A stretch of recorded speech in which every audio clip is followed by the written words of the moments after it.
Galing po itong belly sa katagang koilua, meaning hollow, a cavity. Ito po yung abdomen. Ang implikasyon ay matrix at ang figurative language ay heart. Ayon to kay Strong. Bakit ginamit yung belly para sa puso? Kasi yung nararamdaman natin sa ating puso, sa ating isip at damdamin ng puso, ay nararamdaman natin dito sa ating tiyan. Napoproject yung nasa dibdib sa puso natin doon sa ating belly, sa abdomen. At kaya ginamit tong katagang belly para ipakita yung sentro ng puso. The core of the heart. What happens there is being felt or is felt in the belly. Kaya nung sinabi ni Jesus na out of the belly, ang sinasabi niya, out of the core of the heart. Out of the inmost of one's heart. Mula sa kaloob-looban ng puso ng tao, ay dadaloy ang masaganang tubig ng buhay. Bakit? Sapagkat sa kaloob-loobang yaon ng puso ng tao, tumitira ang Panginoong Hesus sa pamamagitan ng banal na Espiritu. Your heart, the inmost of your heart, is the dwelling place of God.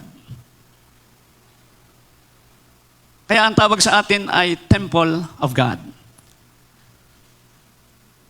May dalawang salita sa Greek na ang translation ay temple. Ang isa po ay naos, ang isa ay hieron. Yung hieron, kung hindi ako nagkakamali, yun yung kabuuan ng temple, kasama lahat. Yung naos, yung kaloob-looban. Ang tinutukoy dito ng Panginoong Hesus, mula sa iyong naos. Tama ba ako, Kuya, sa Greek? Naos. Mula sa kaloob-looban ng puso mo, dadaloy sa buong pagkatao mo, at dadaloy pang palabas ang masaganang tubig ng buhay. So makikita nyo na yung sinasabi ng Panginoong Hesus, mula sa kaloob-looban ng puso mo, ng pagkatao mo, dadaloy sa buong pagkatao mo, spirito, kaluluwa at katawan. Lalabas, dadaloy palabas. Ang masaganang tubig ng buhay na ang tinutukoy ay ang banal na Espiritu. From the inmost of your being. At ang sabi po rito, this will run as water from the Greek reo. At galing po ito sa Hebrew na nasal na maraming kahulugan. Yung patak, yung pagbalong, at yung pagtakbo. Isang salita lang, pero maraming kahulugan sa Hebrew. Why use Hebrew? Because the concept of Greek is Hebrew. So, mula sa patak ng tubig, hanggang sa ito ay lumaki na lumaki at bumalong at dumaloy. Yun po ang ibig sabihin ng Panginoong Hesus. Mula sa born in the Spirit experience, hindi doon natapos ang inyong karanasan sa kapangyarihan ng banal na Espiritu. Babalong ang masaganang tubig ng buhay, ang banal na Espiritu sa inyong buhay. Sino sa inyong taga Mindanao? Wala po rito. Diyan sa Quezon City may Mindanao Avenue. No? Pero hindi yun ang tinutukoy ko. Doon sa Mindanao, yung mga nakarating na sa Surigao at sa iba pang lugar, ayaw ko nakita niyo roon yung isang ilog doon na kalahati nitong worship center na ito, yung lapad. Nung makita ko yung pinanggagalingan niya, hindi po siya lumalabas sa tabi ng bundok. Hindi siya lumalabas sa baba ng bundok. O mula sa itaas, sa gitna, hanggang ilalim, hanggang doon sa baba ng bundok. Hindi siya ganon. Siya po ay nasa kapatagan na bumabalong pataas, na napakalakas. Hindi nga ho namin malangoy dahil naaanod kami. Ganon yung larawang sinasabi rito ng Panginoong Hesus. Yung pagbalong ng masaganang mga ilog. Ang sinabi po rito yung rivers of living water. Tama po yung pagkakasalin. Kasi ang larawang pinapakita roon ay mga ilog na nagsama-sama. Sino sa inyong nakarating sa Tinoyan Falls? Yan, yung mga layas.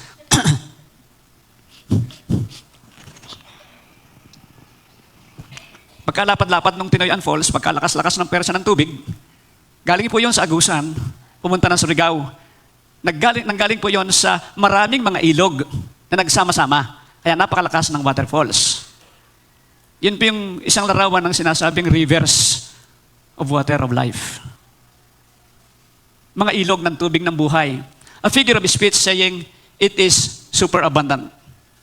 Yun ang sinabi ng Panginoong Jesus, I came that you might have life and have it more abundantly. At ito'y nagaganap sa atin sa magitan ng balong na ito ng Espiritu Santo na tinatawag na tubig ng buhay. Kung ang inyong karanasan sa Panginoong Jesus, hanggang doon lang sa kayo ay na born in the Spirit. Kumbaga sa naglalangoy sa ilog, nandun lang kayo sa mababaw. Nandun lang kayo sa buol o kaya sa tuhod. Kinakailangan makaabot kayo hanggang sa bewang at hanggang sa umabot kayo doon sa hindi nyo na halos kayang malangoy. Ganon ang sinasabing karanasan ng Diyos sa banal na Espiritu. The super abundant flow of the life of God through the Holy Spirit.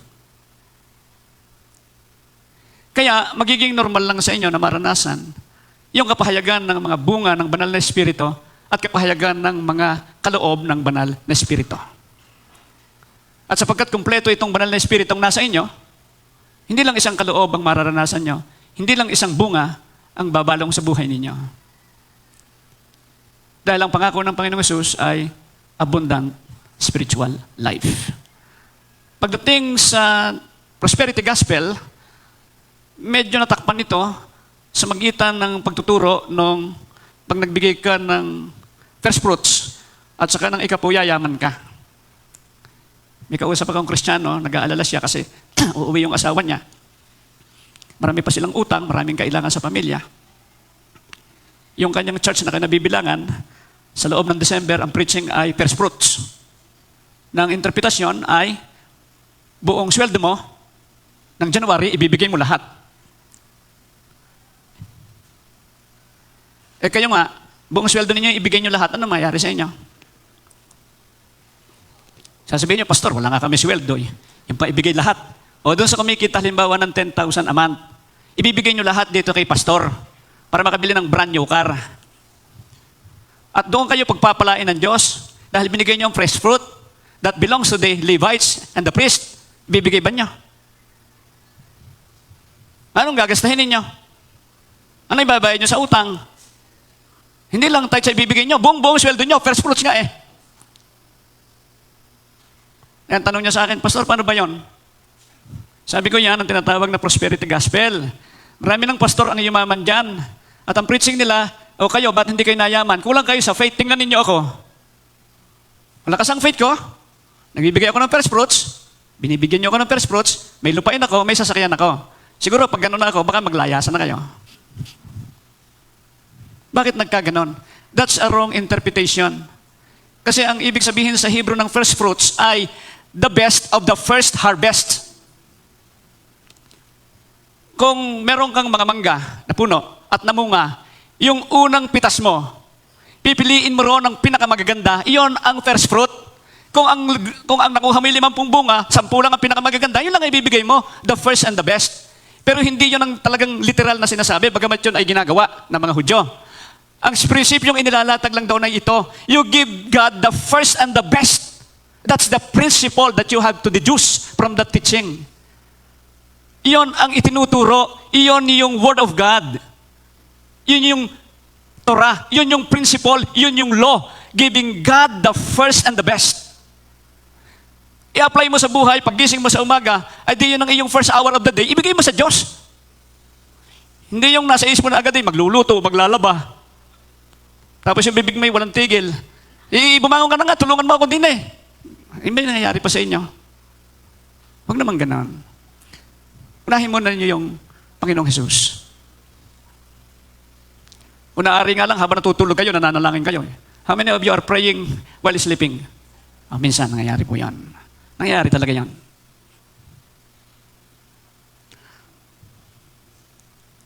Kailangan eh, no? Lalo na yung merong emergency na ipagpe-pray ninyo, ipapanalangin ninyo. Nag-speaking in tongues mga kayo eh. Sino nakakaranas nun? Kahit sa pagtulog, nananalangin para sa iba. O para sa sarili kasi inaatake ng demonyo dahil hindi nananalangin bago matulog. Nawili sa kay Facebook, nawili sa kay Google, nawili sa kay TikTok, kay YouTube. Ganun nangyayari ngayon eh. Alam mga kabataan, mag-ingat po kayo. Huwag niyo sirain na yung buhay Kristiyano sa magitan lang ng cellphone at ng computer. Marami sa inyong kabataan ganun. Obsession po ang tawag dyan. Kaya pag tutulog na lang kayo, sabihin niyo, Lord, sorry po. Ingatan na po ako sa magdamag, patawad po. Amen. Ganun lang.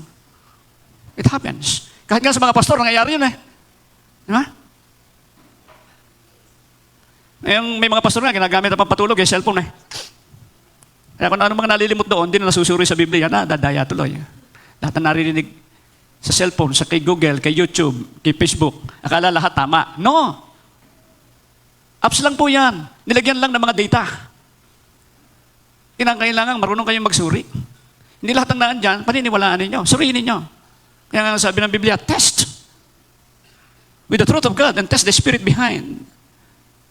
In every writing, there is a principle given, and in every principle, there is an inspiration of the Spirit behind. Kaya sabi ng Biblia, test the Spirit. Dali natin to. So, naintindihan natin to, na hindi ito prosperity gospel sa material na bagay at financial na bagay. Bagaman yan, ay normal lang na ibinibigay ng Diyos. Bahagi lang, pero hindi yan ang primary, hindi yan ang pangunahin. Kaya nga sabi, seek ye first the kingdom of God and His righteousness, and all these things shall be added unto you. Kayong mga tinawag magpastor, kung hindi nyo kayang mabuhay sa mag-itan ng Ebanghelyo, huwag na kayo magpastor. Nadala na ako dyan 10 taon. I was always trying to put a business. Kasi sabi lagi ng tatay ko, naku, sa pagpapastor lang, hindi ka makapagpaaral ng anak eh. So I tried my best to find ways to earn more. Pero lahat ng efforts ko, lahat walang nangyari. Hanggang sabi ng Panginoong Hesus, He who preaches the gospel must live by the gospel. Kaya sabi ko always, yes, O Lord, surrender. I preach the gospel, I live by the gospel. Wala akong magagawa. Prinsipyo ng Diyos yun eh. Kung sabihin mo ng iba nagpapayaman, ay normal lang yun, mayaman ng Diyos ko eh. Pag sinabi kong mayaman ng Diyos ko, kung kailangan ko, ibibigay ng Diyos. Pero pag hindi ko naman kailangan, hindi naman ibinibigay ng Diyos eh. Makakasira lang eh. Marunong ang Diyos. Alam niya kung anong dapat ibigay sa iyo o anong dapat hindi ibigay sa iyo. Kaya, huwag kayong maging choosy. Kung ano lang yung ibinibigay ng Diyos, pasalamatan ninyo. In everything, give thanks. Mahirap magpasalamat sa wala. Pero kung wala man kayo, magpasalamat kayo. Kasi wala kayo. Ibig sabihin, bibigyan kayo. Diyos ang nag-aalaga sa inyo. Sometimes you have to come to the point of nothingness and having for us to just realize that we live by faith and not by sight. And we trust only God. Okay, that is a prosperous life. Yung masaya ka, kontento ka sa Diyos, nananagana ang buhay ng Diyos sa iyo, iyon ang sinasabi ng Panginoong Hesus sa John 10:10 at sa John 7:37-38. The flow of God's life super abundantly, and this happens through the Holy Spirit. Ano na lahat? Kailangan mo ng wisdom, ay di humingi ka. Ganun lang yan eh. Kailangan mo ng joy, ay di humingi ka ng joy. Dahil ang batas din ay sinasabing, ask and it shall be given. Alin ang ibibigay? Ay di nakalagay sa Biblia. Ay sabi mo, Panginoon, ay di bigay mo po. It's just like that. Faith is just as simple as that. God has said, believe it, claim it, but do your part as the Lord leads you to do your part. Ngayon, pangako ito ng Diyos, no? Sino ba yung bibigyan nito? Ang sabi ng Panginoong Hesus, if any man is thirsty, eh sino ba ang umiinom? Ay di ba yung uhaw? Ganun lang naman kasimple. Kaya ang puntos ito, unless we have that deep thirst for God in our heart, we will not come to Christ to drink of His abundant flow of the Holy Spirit. Kinakailangan ang masidhing pagkauhaw mo sa Diyos. Ang sabi sa mga awit, 42:1-2, as the deer pants for the water brook, so my soul longs after thee. My soul thirsts for God, for the living God. Where can I go and meet with God? Yun ang tanong ng psalmist. Ang mga awit ay ipinakita ang larawan ng isang tupa na nangangain ng damo at pagkatapos ay naglakbay sa disyerto dahil iinom siya ng tubig sa oasis. Saan ba may oasis? Sa tansa. Noong araw, malimit dyan si Mrs. eh. Nag-duty. Pero ang sinasabi na oasis, ay ito'y tubig na nasa gitna ng disyerto. Isipin na lang niyo ang isang tupa na nangain ng damo, mauuhaw yon, maglalakad sa disyerto, ay di uhaw na uhaw, dahil kaya siya naglalakad, pupunta siya doon sa oasis. Tubig sa gitna ng disyerto. Kaya doon may isip nyo, yung sidhi ng pagkauhaw ng tupa sa tubig ng batis o ng oasis. Kaya sabi ng mga awit, as the deer pants for the water brooks, for the water in the oasis, so my soul longs after you. Tingnan niyo. Lalo ngayong season na ito. Maraming Kristiyano ang nagpipilit na magsaya. Wala namang masama. May pera naman, makakapunta sa ibang bansa. At yung makita ng matay pwedeng bilhin. Pero, tingnan ninyo, pagkatapos niyang marating ang isang lugar, ang naiwan sa inyo ay picture. Ala-ala. Wala namang masama mga ibang lugar. That helps put a break, no? Kasi ang tao, dapat din talaga yung normal course, meron din siyang break para hindi siya nagkakaroon ng boredom.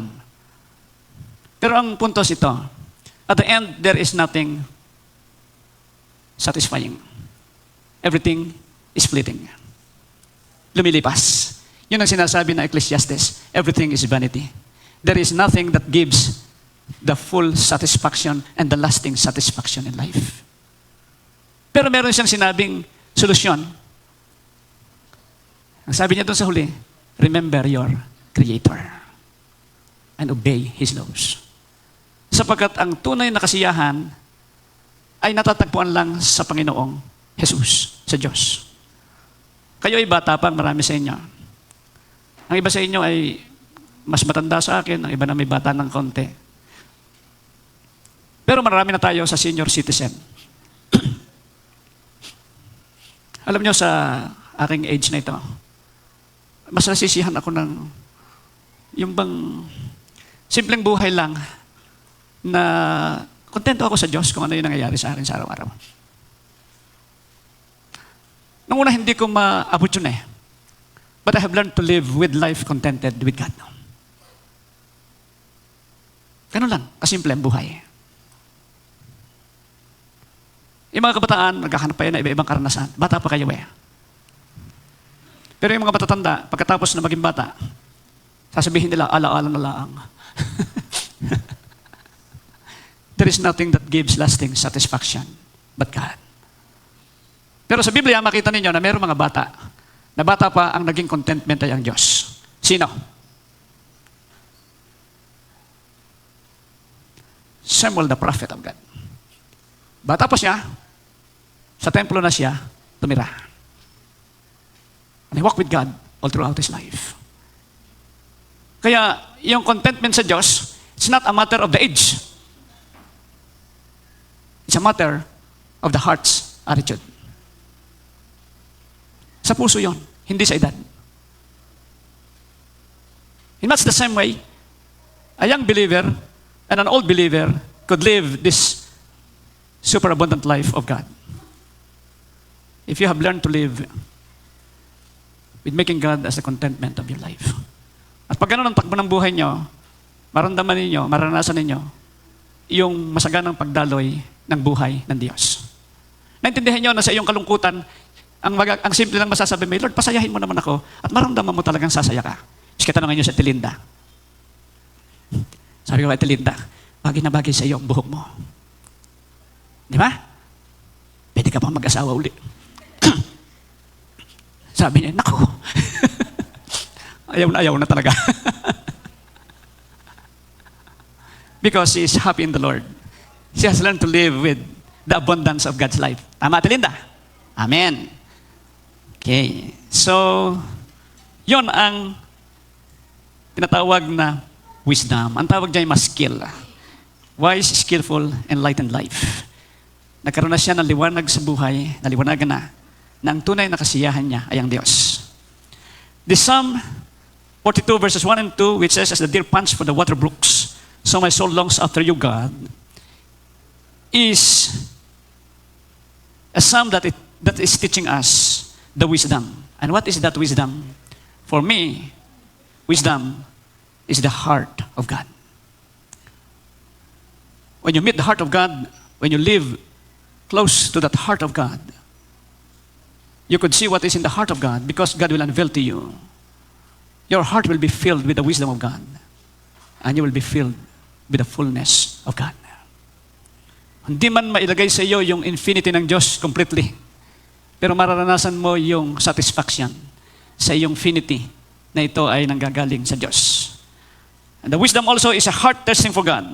And this is the key to unlock the super abundant flow of Yahweh's Spirit and life. Yon ang kailangan natin. Bakit ba may mga Kristiyanong para bang mas malaki ang balong ng daloy ng buhay ng Espiritu ng Diyos sa kanya? What is the key? The heart.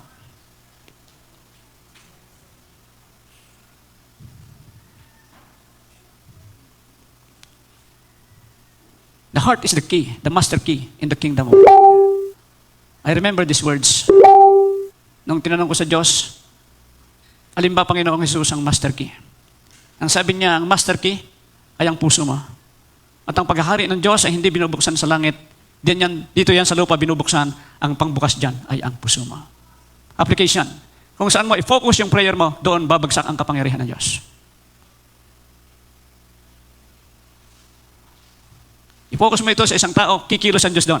I-focus mo ito sa isang lugar, kikilos ang Diyos doon. Because God answers prayers. And He directs us in praying. Your heart is the key that unlocks the reign of God here on earth as it is in heaven. And nung itinuro ang panalangin, your kingdom come, your will be done on earth as it is in heaven, it is your heart that will release that rule or reign of God. You focus your prayers with your heart to somebody. For somebody, you focus it to God for somebody. Gagawa ang Diyos sa taong yan.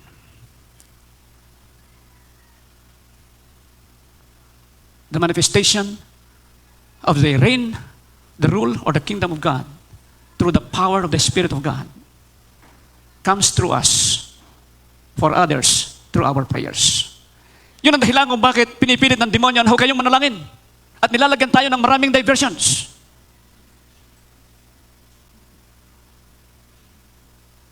Kinakailangan maabot natin yung karanasan at lifestyle na ang bawat pagkakataon natin ay panalangin. Na pwede kang umusal ng isang simpleng panalangin para sa isang tao o para sa isang lugar o para sa isang bagay. And remember, your heart is the key. At yun na nagbibigay ng kapangyarihan sa pananalangin, ng kapangyarihan ng Diyos. God works, you work. It's a partnership. Kaya ang warning, mag-ingat din tayo sa ating babanggitin. Mahigpit ngayong magdisiplina ang Diyos. When I speak something wrong to somebody, even if he doesn't hear it, nagkakasakit ako sa lalamunan. And God has to remind me, you uttered the wrong words. Kaya nga sinasabi ko sa iyo, bless, do not curse. When you mock somebody that is cursing, watch your words. It's very powerful.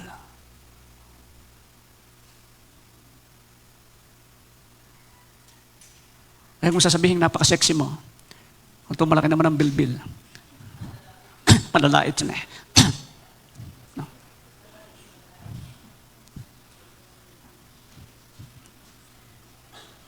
Ang tawag po dyan ay bad words. Sabi ng doktor, ang sabi ng kasulatan, o ang wisdom dito ay ganito, God uses the desire of our heart to open the reign of God here on earth. Ang sabi ng mga doktor, ngayon kinakailangan uminom ka ng 8 to 10 glasses of water per day. Pag matatanda na, ayaw na magiinom, yan na-dehydrate. Tama po ba? Nagkakasakit tuloy sa UTI, ng UTI, urinary tract infection. Ayaw magiinom eh.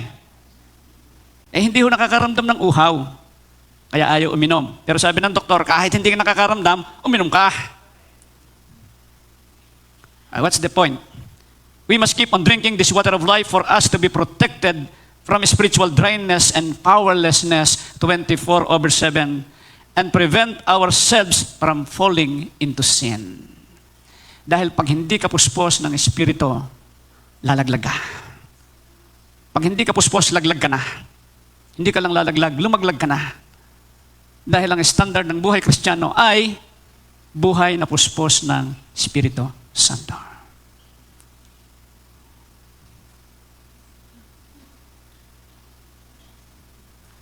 The thought is let us constantly be filled, empowered, and overflowing with the Spirit of God.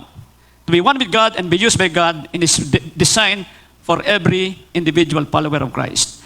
It is not a once-in-a-while time experience. It is a constant experience, just as the living river flows continually, constantly. Kung paanong ang tubig sa ilog na hindi natutuyot ay patuloy ang pagdaloy, ganon din dapat ang karanasan ng isang Kristiyano sa Espiritu Santo. Patuloy na dinadaluyan, patuloy na dumadaloy sa Espiritu ng Diyos. It is a lifestyle, a way of life. Kaya kahit nagpa-practice ng worship para sa kinabukasan, that practice has to flow in the Spirit. If I'm a teacher and I am teaching, I have to teach in the power of the Spirit. Kung ako'y housewife at naglalaba, kinakailangan akong naglalaba sa kapangyarihan ng Espiritu Santo. At hindi nagagalit habang naglalaba dahil hirap na sa trabaho. Kaya pagdating ng anak o nanay, mainit na naman ang ulo nyo. Sino ba naman, hindi iinta ulo yan. Maghapon ka lang, hirap ng trabaho sa bahay. Tapos darating pa yung anak na pagkakatamad-tamad, hindi mautusan. Nangyayari ho yan. Di ba? Sa tunay na buhay, ay kahit na ganon, nandun pa rin yung dapat pagdaloy sa banal na Espiritu. Pagka ako napapagod, madali lang ho ang solusyon doon. Magpahinga. Ma? Ay, pwede naman magpahinga eh. Ay, ayaw magpahinga. Abay yung makina, pag andar ng andar, kakatok yan. Kaya kayo din, kung hindi nyo gustong kayo kumatok, pahinga kayo. May panahon para gumising, may panahon para matulog, may panahon para magtrabaho, may panahon para magpahinga. There is time for everything. Ang sabi niyo, ikulang na nga ho oras eh. All right, walang problema. Ngayon, nagbabago ng oras, nagiging 25 hours na tayo in a day. Alam niyo yan? Latest news? Hindi niyo alam, ngayon lang narinig. Hindi pala kayo nagbabasa ng bagong mga balita. Bakit bumagal? Kasi lumalapit yung buwan sa Earth. Bumabagal yung ikot ng Earth. Nung isang gabi, nakita ko yung buwan. Ang lapit nga eh. Ba't ako pagkakalaki-laki ng buwan na ito? Kinabukasan, nung ako'y nagre-research na, nakita ko, ito pala dahilan. Kaya medyo gusto nang baguhin yung sistema ng ginagamit sa navigation, paggamit ng satellites, magdadagdag ng 1 oras sa loob ng 24 oras. Kaya ang inyong mga relos ang lalabas 12 and a half hours. Wala magagawa kundi magdagdag. 25 hours in a day eh. Standard time. 26 talaga. O di magbabawas pa pala. Okay, salamat. Okay, mas latest pa yon. Yung kay Kuya Romel, 26 hours daw in a day. Dahil 365 days in a year.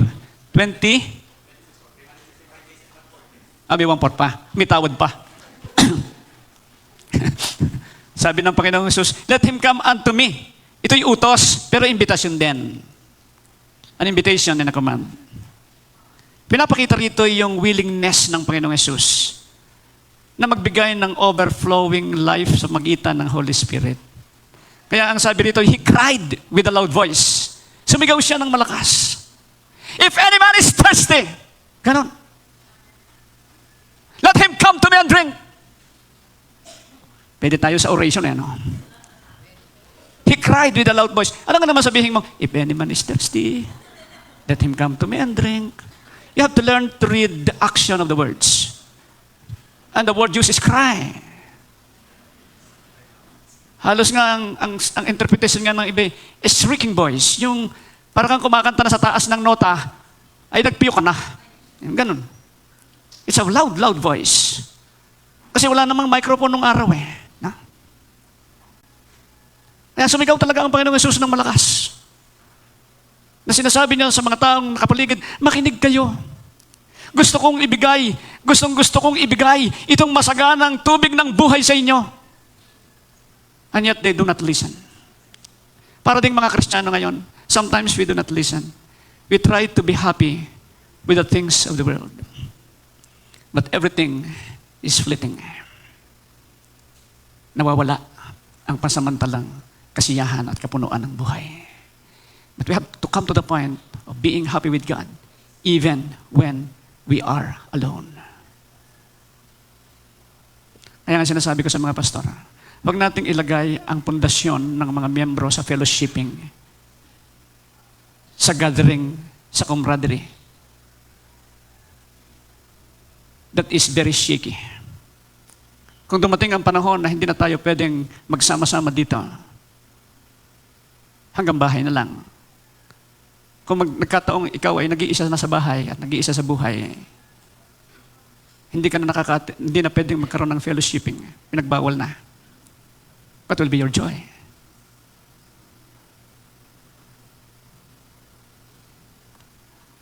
Ngayon pa lang, pag-aralan na nating maging masaya sa Diyos. Pero hindi rin naman pinapabayaan ang pagkakatipon sapagkat pwede pa namang magtipon.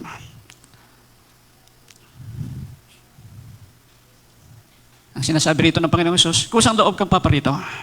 Hindi ka napipilitan. No? Naramdaman mo yung pagnanasa mo na masidhi sa Diyos, magkusa kang lumapit. At patuloy kang lumapit. At ang sabi niya, hindi ko itataboy ang lumalapit sa akin. Ang katagang kam sa Hebreo ay bo. May 3 letra sa Hebreo. May beth, may bav, at may aleph. Ang sinasabing ideya ito. Ituon natin at ipirmi ang ating puso sa puso ng Diyos. May sinabi ng Panginoong Jesus, come and drink. Ang sabi niya, unite your heart firmly with my heart. Yun pala ang hinihingi ng Panginoong Jesus para patuloy na dumaloy ang masaganang tubig ng buhay sa buhay Kristiyano. Na yung puso mo ay laging nakadikit sa puso ng Diyos. That is the meaning of the word come when Jesus said come. Sa atin, pag sinabing come, para ka lang nagtatawag ng aso, parito ka nga, ang aso ka. Tapos lalapit, itsahan mo ng tinapay, aalis na.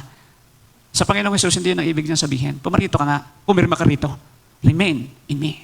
Come and remain in me. Because unless we remain in Him, we could do nothing. Unless we remain in Him, the flow, continuous flow of the life of God will not remain. Kung gusto niyo ng patuloy na masaganang daloy ng tubig ng buhay, ng banal na Espiritu sa inyong buhay, idikit mo ang puso mo sa puso ng Diyos.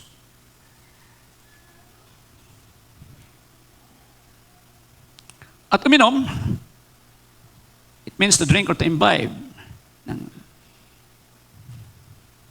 At kung titingnan natin, ganito ang sinasabi, come to Christ with our heart and take with our whole heart the Holy Spirit.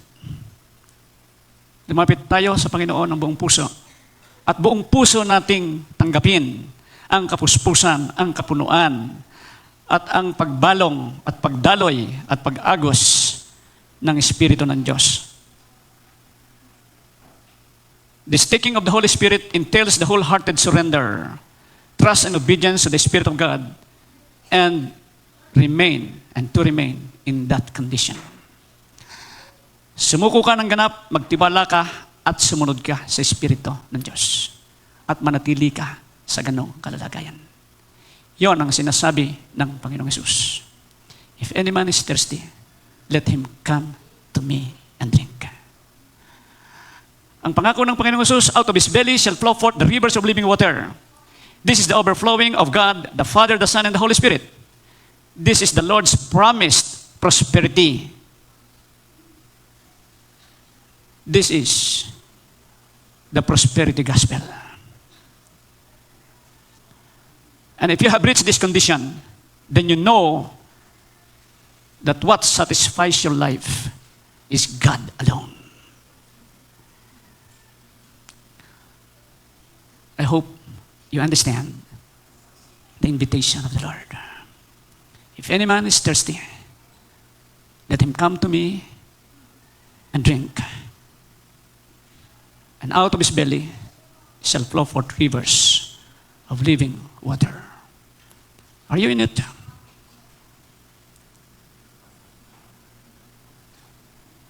Andun ba kayo? Sa ganong kalalagayan? Merong lumapit sa inyo para mapagpapanalangin, sabihin niyo, Pastor, panalangin mo ako, kapatid, panalangin mo ako. And right there, you will hear the voice of God and you will be able to minister in the power of the Spirit of God. You have to reach that point. Kinakailangan maabot natin yung ganung buhay upang ang paghahari ng Diyos ay lumaganap sa sanlibutan. Hindi natin sasabihin, hindi ko alam kung ano ipapanalangin sa iyo. Maliban ang sabihin ng Diyos na, huwag mo ipanalangin. Nangyayari po yun. I was praying for somebody one time. But the Lord said, stop praying. I have released my judgment. Hindi mo na kayang alisin. Tumigil ka na sa pananalangin. Nangyayari po yan. Kaya pag may lumapit sa akin kumisan o nagpapapanalangin may sakit, lalo't medyo masama na ang tama, ang una ay tinatanong ko sa Diyos, Panginoon, ito ba yan ang plano mo? Bubuhayin mo pa o nakalista na ito?